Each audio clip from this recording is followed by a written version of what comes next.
ముస్లింల సంఖ్య జనాభా తొందరగా ఎక్కువగా పెరుగుతుంది కాబట్టి ముస్లింలు ఓట్లు ఇప్పుడు 60,000 అయినాయి, నగరాలు 50,000 దాకా ఉన్నాయి. కాబట్టి చెప్పడం వాళ్ళు 70-80 అంటారు.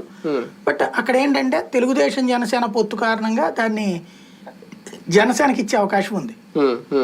ఒకవేళ బీజేపీ వచ్చినా కూడా జనసేనకి ఇవ్వడానికి అవకాశం ఉంది.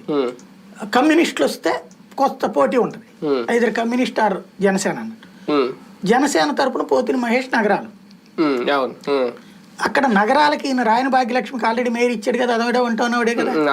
కాబట్టి ఇక సెకండ్ అంటే ఇతను లెక్క ఎట్లా వేసాడు, మేయర్గా పాత బస్తీకి సంబంధించిన నగరాల క్యాండిడేట్ ని ఇచ్చేసాడు, పెద్ద పోస్ట్ ఇచ్చేసాడు. ఎమ్మెల్యే క్యాండిడేట్ గా ఆ ఏరియాలో ఉన్నటువంటి ప్రముఖమైనటువంటి క్యాస్ట్ మతం ముస్లింస్ కి ఇచ్చాడు.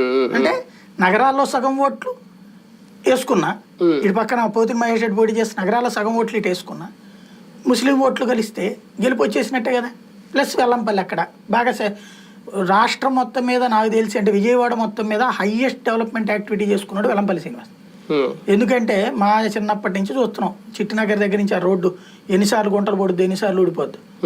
సిమెంట్ రోడ్లు వేయించాడు, చాలా రోడ్లు ఇంక్లూడింగ్ హౌసింగ్ బోర్డు కాలనీ ఏరియాలో ఆ రూట్ లో కూడా చాలా చోట్ల సిమెంట్ రోడ్డు, పక్కా సిమెంట్ రోడ్లు బాగా డెవలప్మెంట్ చేసుకున్నాడు అతను వెల్లంపల్లి.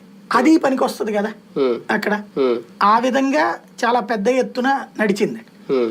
పక్కా స్కెచ్ తో వెళ్తున్నాడు జగన్మోహన్ రెడ్డి.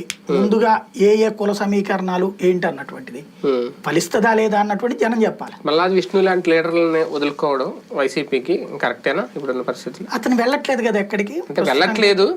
ఆయనకైతే సీట్ లేదనే కదా ఇంకా దాదాపు ఎక్కడ కేటాయించలేదు. అతనికైతే నేను విన్న దాని ప్రకారం అయితే మల్లాది విష్ణుకి సర్వేలో తేడా వస్తుంది, నీకు ఎమ్మెల్సీ ఇస్తాను,